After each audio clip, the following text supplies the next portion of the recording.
dhufee as jiraatu kuni rakkoo baay'ee qabna. Akkuma isaatti obsee namni keessa darbaa jira malee namarraa addaan fagaattee biyya afaan hin beekne, biyya aadaa hin beekne, qilleensi isaa adda waan hundumaan alaarmiin irra baase kaasee alaarmiin akka taraftu si godhu kana keessa jiraanna waan ta'eef obboleessa keenyatti murteessina. Kana gaafa hin jedhu obboleettiin keenya dhabamuu seetu sirriidha jechuu miti. Suni yakka biyya lafaa irrattis ta'e waaqa birattis yakka guddaadha lubbuu namaa balleessuun.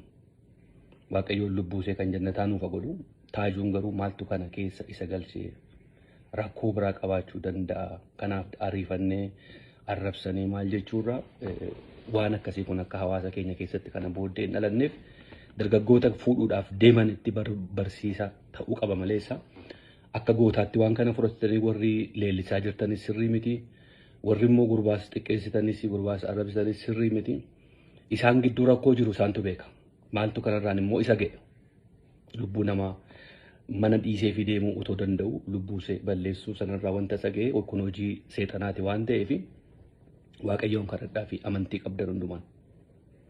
Biyya alaa kana keessatti baay'ee sodaachisaadha. Namooti nan beeka Torontoo keessatti sababii haadha manaatiin kan wal ajjeesan jira. Sababii haadha manaatiin immoo kan sabwee jala obbuusee makiinaa jala obbuusee of ajjeesu jira.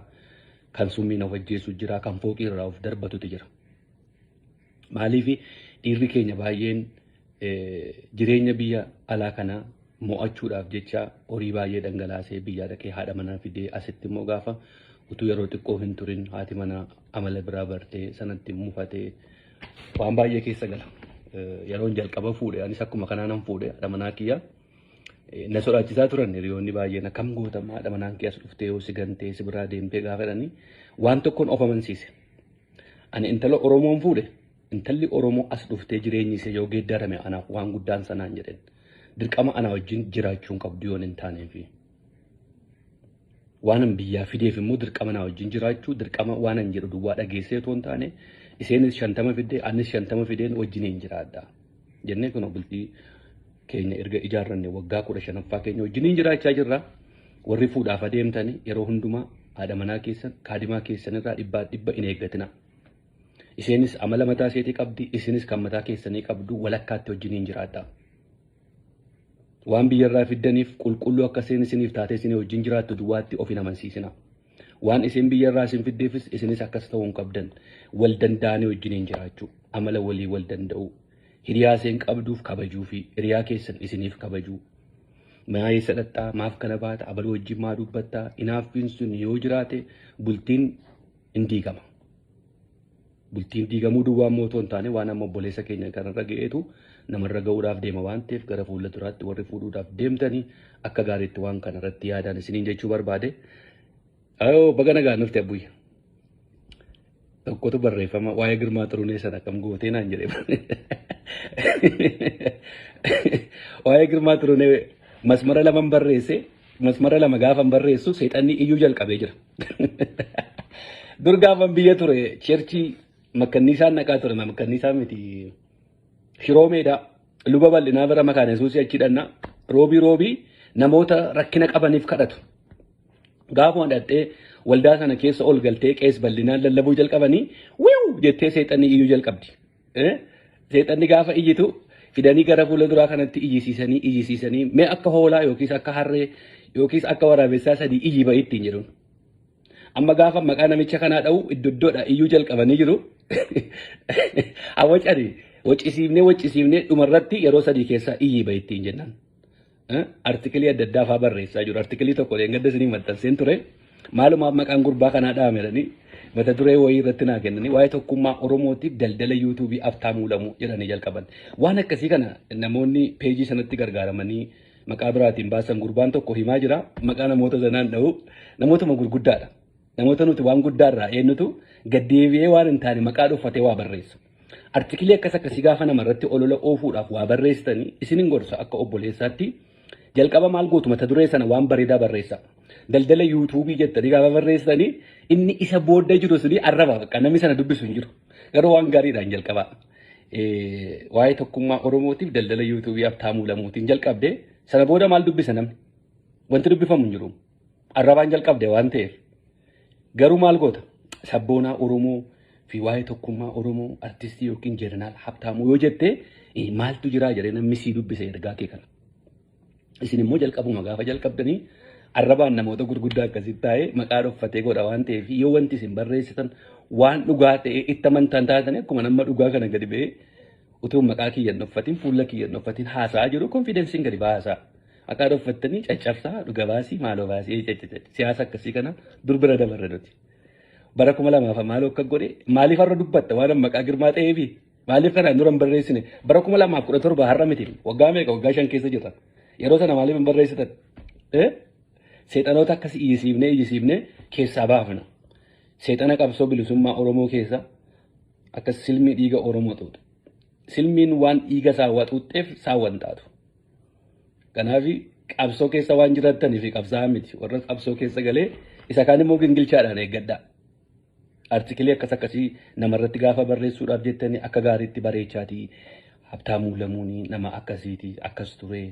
Biyya alaa kana keessa erga dhufee Kanaadaaf Ameerikaa kana keessatti dhaabadda bilisummaa Oromootiif koonsertii irratti argame sirba tola sirbaa ture. Waggaa 5 darbe utuu adda bilisummaa Oromoo biyyatti hin galiin guyyaa guyyaatti doolaarii tokko kennaa ture. Qabsoo kana cinaa dhaabbachaa ture. Haa ta'u garuu amma immoo jettee yoo barreessite nama amma tokko dhaggeeffata. Isa kanaan duraa sana dhiistee dhumatu arrabaan gaafa jalqabdanii dandeettii haasa'anii ittiin yuutuubii irraa horii argachuu hin qabdu kanaaf teesseetti sanaan nama rabsita. Konfidensii eenyummaa kee mul'istee itti gadi baatee haasa'uu waan hin qabneef hojiin kee hojii seexanaa hojjetta waan taateef maqaa dhoffattee barreessita. Maaliif waan Oromoo haasofta taateenna waan qabsoo Oromoo keessa jiru nama shira Oromoo irratti xaxaa jiru nama tokkummaa Oromoo diigaa jiru irraa waa dubbatte yoo taate fuuldura gadi ba'iitii dhugaadhumaan haasa'i. Sirraa fudhata namni of dhoksitee haasa'uun maaliif si barbaachisa? Maqaa adda addaa ofii maxxansitee maqaa qabsaa'otaa ofii maxxansitee maqaa diina cabsi maaloo jinni hin jiru amma saalbaajii ta'ee jira kana keessa dabarree amma qabsoon bifa haaraa keessa jira. Qabsoon biyya keessa jira. Warri qabsaa'us biyya keessa jira dirree irra jira biyya ta'anii akkasa kanaan duraa kana olola walirratti oofuun maqaa wal xureessuun maqaa wal arrabsuun sun gaarii miti eessumaan yoo nu waan hin dandeenye fi koorsii akkasii isiniifan kennaa an voolontarii gochuudhaaf akka isinitti waa'ee horiitti yaaddan sana toon taane voolontarii isinii gochuudhaaf qophiidha naquun nama akkaataa itti olola namarratti oofan isin hin barsiisa rakkoon tokko hin jiru karaarran isin buusa qubee koo sirreessuu duwwaan dagatinaa jedhan isa sana garuu isin hin barsiisa waan itti dandeettii qabdan isuma sanaa ijoolleen dargaggoon keenya yeroo hundumaa waanan isin barsiisu waanan isinitti himuu barbaadu barsiisaa keessan ta'e miti muuxannoon darbe keessaa dhaaba kee jaalladhu qabsoo kee jaalladhu waraana kee jaalladhu yoo loltuu taate loltuu isa cimaa ta'e yoomuu mana barumsaa keessa jiraatte barumsa keetti jabaadhu yoo digiriin furanne digirii fudhadhu yoo digirii fudhatte kan digirii caalu fudhadhu PhD kee fudhadhu yoo ati barumsa qabaatte duwwaadha namni kan si kabaju. Yaa ijoollee qeerroo na dhaggeeffadhaa daraa rabbi. Har'a nama miidiyaa irraa maqaa adda bilisummaa Oromootiin xiinxalaa ta'e maqaa isaan dha'u dhugaan isiniin jedha kijiba miti maqaa xureessii miti. Nama dooktora ta'e miidiyaa irraa haasa'uun beeka. Namni kun waggaa 16 dura yeroo jeequmse paaltookii keessa amma feesbuukii miti yeroo sana paaltookii keessa ture namni adda bilisummaa Oromoo fuuldura dhaabbatu namni arrabsu namni xiqqeessu isa ture an nama kana fuuldura dhaabbachaa ture yemmuu sana. Edaa inni barachaa ture yemmuu sana. Ani PhD hin furannee waan PhD hin furannee fi har'a miidiyaa irratti maqaa adda bilisummaa Oromootiin gadi ba'een inni xiinxalaa miseensa isa ajaa'ibaa koree gidduu ta'ee gadi ba'e har'a. Maanni kun barumsa waan qabuuf yoo barumsa qabaatte ati bakka dhaqxe hundumaatti kabajaa argatta. Si kabaju barcumarraa sii ka'u. Isa waggaa 20 qabsoo keessa turte waggaa 40 qabsoo keessa hin galinaa jechuu miti. Isa caalaa isa har'a digirii qabutu kabajaa qabaata. Kanaaf ijoolleen qeerroo wanti narra ga'e akkasin irra hin geenye barumsa keessanitti jabaadha. Yoo dhattee nan lola jette dhaqii loltuu isa ajaa'ibaa ta'e. Barumsa keessa taasise garuu akka dinnichi abidditti dhaame yookaan hin bishaanne yookaan deedhiin taane taate hin hafin.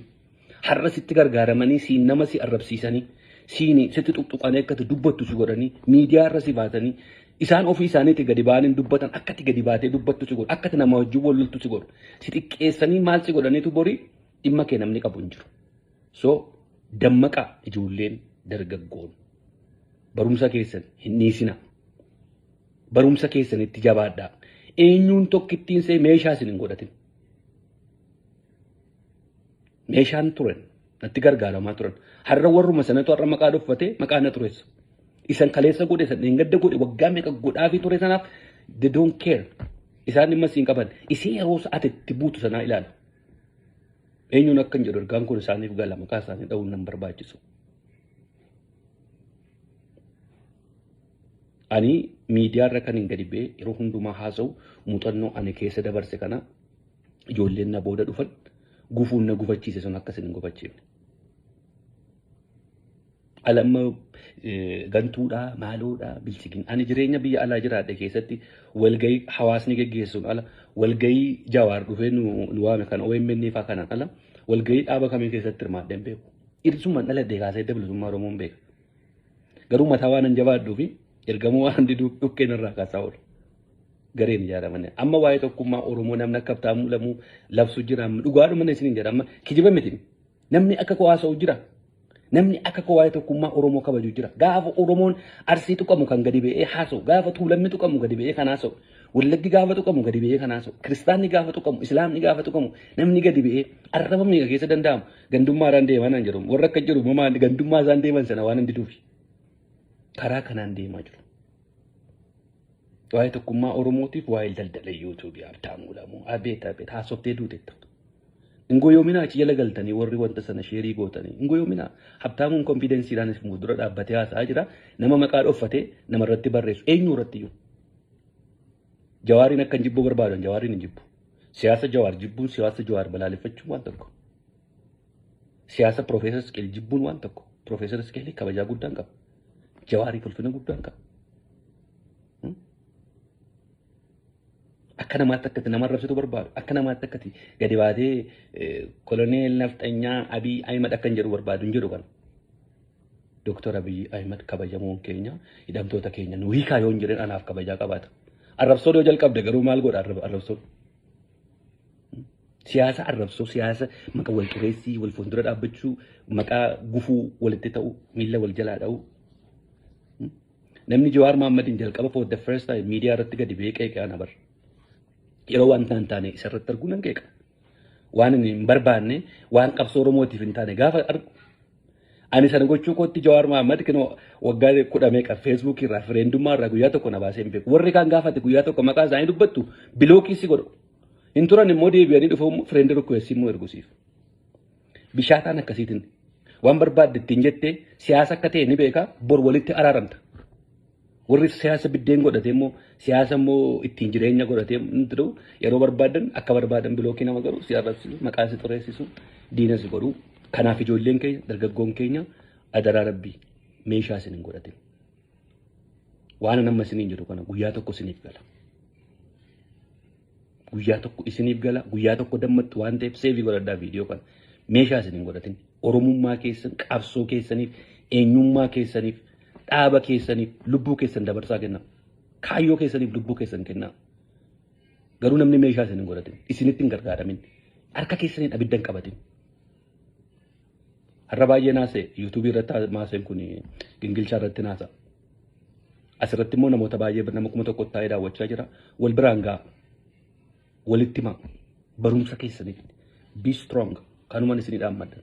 Barumsa keetti waan jabaanne ati qabsaa'ota bilisummaa Oromoo keessa warra umurii isaanii guutuu turantu har'a Sudaanii keessatti Kaakumaa keessatti rakkoo guddaa keessatti namni isaan galagalee yaadate tokko hin jirre maaliif hin baranne barumsa qaban waraana turan warri garuu fara qaban warri baratan immoo har'a eessa jiru guyyaa tokko maqaa Oromootiin dhuufee kan hin beekne bishaan jigee lafaa ol kaasee kan hin beeknetu har'a biyya alaa kana keessa qabsoo diigaa jira biyyatti firaan wal babbaasanii jechuu kooti. Kana immoo gingilchaa irratti na eeggadha. Dhaamsin isinitti isa kana. Siyaasa keessan uffadhaa. Barumsa keessan yoo biyya alaa jiraattan yoo biyya keessa jiraattan kan bor kabajaa qabdan inni daldalarra jirtu kan kabajaa ittiin argattu daldala keetti cimi jabaadhu. Inni ilaalina warra maqaa jijjiirratee dhufee maaloo saaqi maqaa Facebook. Dhaaluudhaaf waan kabajaa qabu fakkaata. Warri isaanii arrabsu immoo karaa biraatiin immoo isa warra makata. Sagalee haa ta'u. Advertisement gochuun barbaanne. Warra kanarraa warra maqaa geeddaratee dhufee artikilee daddaa namarratti barreessu nama xureessaa oolu. Please don't listen to them. Hin dhaggeeffatina. Waa'ee koo inni naan barreessu waa'ee koo lafa jira. Ani isinitti hima. waan baruu barbaadan na gaafadhaa. Maaliif boru itti gaafatamaa gandaa ta'uu hin barbaadan? Filannoo ittiin dhiyaatan. Oromoo irraa nigdii hin barbaadan. Yuutuubiin kan naa kennu sanas isintu naa kenna miti. Yuutuubiitu naa kenna. Yoo barbaadan dhaggeeffadhaa yoo isin hin taane dhiisa. Haasaan koo waan isiitti toleef dhaggeeffattu malee haasaan kootu isiitti hin tolle daqiiqaa 5 namni dhaggeeffatu hin jiru. Yoo haasaan koo isiitti hin tolle biraan gahina. Bai seexaanni qabsoo bilisummaa Oromoo keessa jirtu. Maqaa nama balleessitu. የኦሮሞ ፖለቲካ የገባው መስፍን ፈይሳ ብቻ ነው ሀብታሙ። እኛንም አንድ ቀን ይገባናል። ላንተ የገባው አየ ኡልፋዳ ዋና ደገፈተኒ ፊ አምሳ ከነን ኢስኒ ማሊፈን ገመ ከናን ዱፌ የሮባ የጋፈት ዋይ ኦሮሞ ረት ዋይ ተኩማ ኦሮሞ ረት ዋይ ቀብሶ ኦሮሞ ረት ዱበቱ akkati sanan dubbanne fi mata dureenu kennani sagantaa koorratti ani akkan jedhu ani yeroo akkasii ani akkasitti yaadne akkan jedhaa ooluu barbaadu waan ta'eef kana booddee waan ani jedhu yoo dhimma koorra haasa'uun na barbaachise asumatti dhufee isin taasaa sagantaa irratti gingilchaa irratti garuu waa'ee ani jedhu maqaa gooftaa Yesuus Kiristoosiin na keessaa kan ifatame haa ta'u ani seenaa bareedaa seenaan isinitti maddu seenaa guutummaa lafaan qabu ani jechaa oolu. Hajedhan warri jedhanii abalaaleffatan warri balaaleffatanii waa'ee Oromoo haasofna waa'ee Oromoo gadi baanee akka hin haasofnee fi mata duree biraanuu kennanii mata duree waa'ee keenyarraa deebii kenna akka oollu barbaadu waan ta'eef achirratti deebii laaddu yoo wantoota tokko irraa haasa'uun na barbaachisa ta'e as dhufee nan haasa'a. Achitti garuu miidiyaa hawaasaa san irratti garuu waa'ee dhuma qabsoo waa'ee tokkummaa Oromoo har'ammoo waa'ee hayyoota Oromoo irraan dubbaddaa sagantaa booda isiniif gallakkifama na eeggadhaa. Kana gaafa waa'ee hayyoota Oromoo irraa dubbadhus waa'ee qabsaa'ota Oromoo irraa dubbadhus ani hayyoota Oromootiif jibba qabaadhee qabsaa'ota Oromootiif jibba qabaadhee otoo hin taane dhiigni ilmaan Oromoo har'a dhangala'aa jiru sababii hayyoota keenyaatiin. Dhiigni ilmaan Oromoo har'a dhangala'aa jiru sababii qabsaa'ota keenyaatiin. Sababa biraatu iddoo biraarraa dhufee nu godhaa jiranti. Shirri qabsoo bilisummaa Oromoo keessatti godhamaa jirutu har'a namni keenya dhumaa jira. Har'a namni keenya ajjeefamaa jira. Har'a uummanni dachii bareedaa irra jiraachaa ture ispaaltii irra galaa jira. Kun kan nutti hin dhaga'amne kun kan nu gaddisiifne maal akka nu gaddisiisu hin beeku. Kanatu na hiisiisa. Atirii kootti bu'anii miti ijoollee kootti bu'anii miti waan biraa waan jara kana wajjin irratti wallabeen qabun. Garuu qabsoo Oromoo maqaa dhahatanii har'a qabsoo maqaa qabsoo Oromootiin dhiigni Oromootu dhangala'aa jira. Oromootu qe'ee irra jiraachuu dadhabe. Uummata sanaafin sagalee ta'ee haasa'aa jira. Uummata sanaafin iyyaa jira. Dhaaba siyaasaaf miti mootummaaf miti doktora kee piroofeesara keetiif miti ani dhugaa Oromoo naasa'a. Dhugaa Oromoo gaafa naasa'u hayyootan tuqa hayyoota gaafan tuqu hayyoota sanan kabajaa isaan dhowwee otoo hin taane shirri isaan godhaa jirantu baay'eedha. Waan na dhaggeeffattaniif hedduu galatoomaa guyyaa gaarii qabaadhaa lafa gaarii naa oolaa ulfaadhaa. Nagaatti cufuufan deema.